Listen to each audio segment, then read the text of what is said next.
The film begins in 1986 with a young girl named Adelaide Wilson. She is sitting in her living room, watching television, as a commercial for the Hands Across America charity event plays. Later, Adelaide and her parents are at a carnival in Santa Cruz, California, walking along the boardwalk at night. The atmosphere is lively, filled with flashing lights, laughter, and carnival games, but an underlying tension lingers between her parents. Her father, slightly distracted and seemingly carefree, plays a game and wins a prize for Adelaide, a Michael Jackson Thriller t-shirt.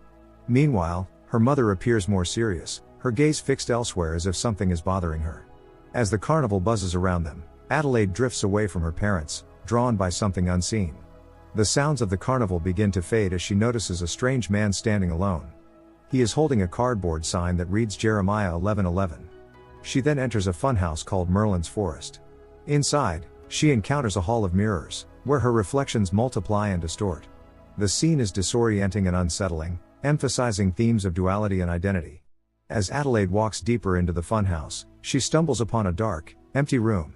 There, she sees a doppelganger of herself, a girl who looks exactly like her but is eerily silent and menacing. The encounter is brief but deeply traumatic.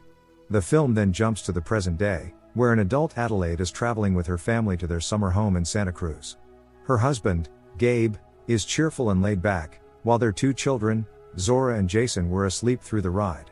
The family arrives at their vacation home, a luxurious lakeside property. Gabe is excited about their plans, including a trip to the beach, but Adelaide remains hesitant. The family meets up with their friends, the Tyers, Josh, Kitty and their twin daughters, who are staying nearby.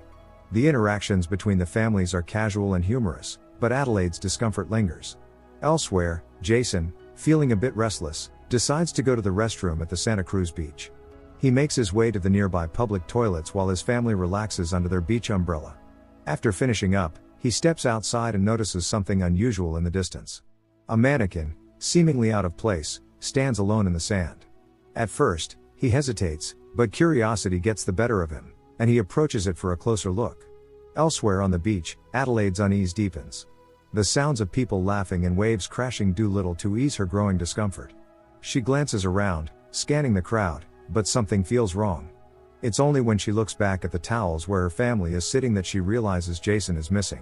Panic floods her face, and she instantly rises to her feet, scanning the area frantically. Seconds feel like hours until Jason finally appears from behind a group of people. Without hesitation, Adelaide rushes to him, kneeling to his level and gripping his shoulders tightly. Her fear turns into frustration as she scolds him for walking off without telling her. Jason, confused by her reaction, says he was only going to the restroom, but Adelaide doesn't let go of him just yet. Later that evening, back at the vacation house, Adelaide moves quietly through the hallway, checking on Zora and Jason. She peeks into Jason's room, watching as he settles into bed. Sitting beside him, she takes a deep breath and apologizes for freaking out earlier. She explains that she has been feeling strange lately, though she can't quite put it into words. Jason listens but doesn't say much. As Adelaide gets up to leave, she notices something on his bedside table, a drawing. The picture shows Jason standing behind a figure with its back turned, a head of dark, curly hair similar to his own. Something about the image unsettles Adelaide. Later, Gabe tells Adelaide about plans for the next day, but she isn't listening. Instead, she stands by the window, staring outside as if she senses something approaching. The feeling in her chest grows heavier, and suddenly, she blurts out that she doesn't want to be here anymore. Gabe, caught off guard, asks her what she means, but she struggles to explain. With growing urgency, Adelaide finally confesses. When she was a child, she wandered off alone at the Santa Cruz boardwalk and ended up inside a place called Shaman's Vision Quest. There, she encountered a girl who looked exactly like her, not a reflection, not a trick of the mirrors, but a real girl. She had run away that night, but ever since then, she had felt as though something was following her, waiting for the right moment. Gabe, trying to reassure her, tells her she's probably just overthinking things. He tries to downplay her fears, believing it to be childhood imagination lingering into adulthood. Before he can say anything else, the lights in the house suddenly go out. Adelaide stiffens, her breath catching in her throat. Jason appears in the doorway, his small frame barely visible in the dim light. His voice is quiet but firm as he tells them that there is a family standing in their driveway. Through the window, they see 4 figures standing eerily still just beyond the driveway. The figures do not move, do not speak, only watch. A growing sense of dread creeps into Adelaide's expression as she instinctively reaches for the phone to call the police. She doesn't care if Gabe thinks she's overreacting, as she feels something is very, very wrong. Gabe, however, still convinced that this is some kind of prank, steps outside. He stands on the porch, addressing the family, but they do not respond. He tries again, his voice carrying authority now, warning them that they are trespassing. Still, the figures remain silent. Realizing that something is definitely off, Gabe retreats back inside and locks the door. He grabs a baseball bat, stepping out once more, this time with a more aggressive stance. He warns them to leave, but before he can finish, the figures suddenly start moving, not walking normally, but shifting and twitching in an unnatural way, moving toward the house with an eerie precision. Gabe barely has time to react before he rushes back inside and locks the door once again. The tension in the house is suffocating as the family gathers together, unsure of what to do. Then, from outside, a strange, rhythmic whistling sound pierces the air. Suddenly, the lock on the front door clicks open, and Gabe lunges for the door, trying to slam it shut, but the strangers are faster. One of them grabs his bat and swings it hard, striking Gabe's leg. He stumbles back as the intruders push their way inside. A tall, muscular figure resembling Gabe steps into the house, dragging his bat behind him. A young boy crawls into the living room on all fours, her movements insect-like. Another boy, wearing a mask, lights up fireplace. Jason and Zora stare at the strangers, their expressions shifting from confusion to horror. These aren't just random intruders. They look exactly like them. A moment of silence follows before Adelaide's double steps forward. She speaks in a strained, eerie voice, her words forced and broken. She begins to tell a story about a girl who met another girl who looked just like her. Then, in a chilling turn, she declares that she is the real Adelaide and that the one standing before her is from the shadow world. Before anyone can fully process her words, she demands that Adelaide handcuff herself to the table. With no other choice, Adelaide obeys. At that moment, Gabe's double grabs him by the leg and begins dragging him outside. The kids scream, but the figure does not stop. Adelaide's double turns her gaze toward Zora and, in a low, raspy tone, commands her to run.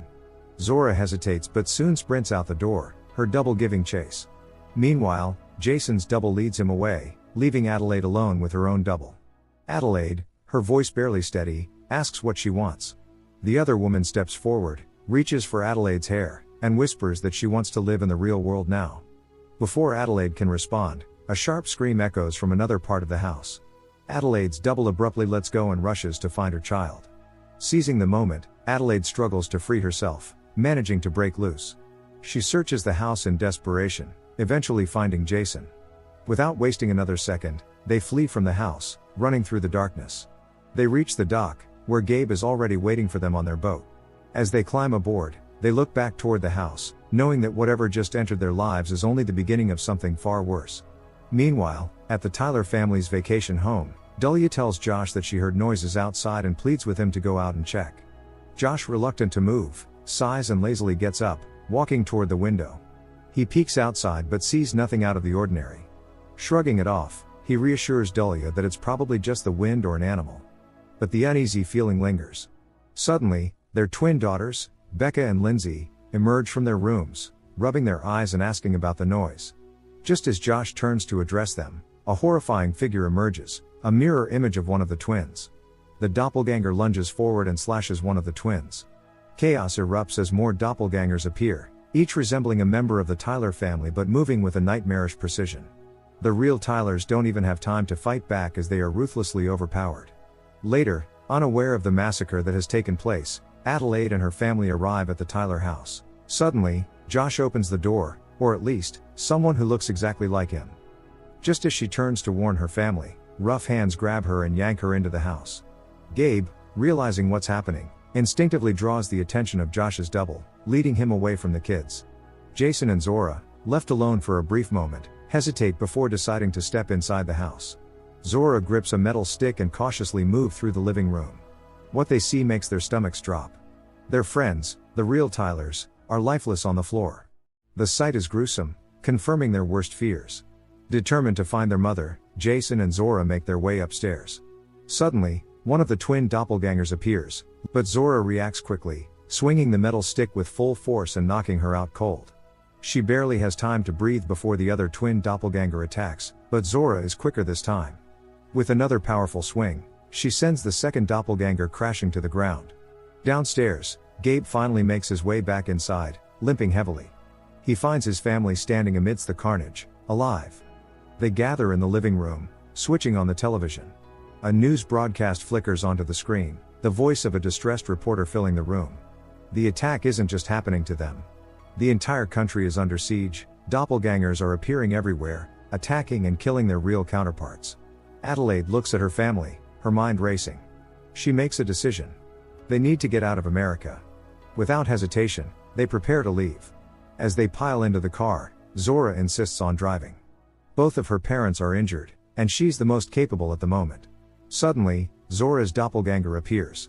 Then, without hesitation, Zora slams her foot down on the accelerator. The car surges forward and crashes into her double, sending her flying.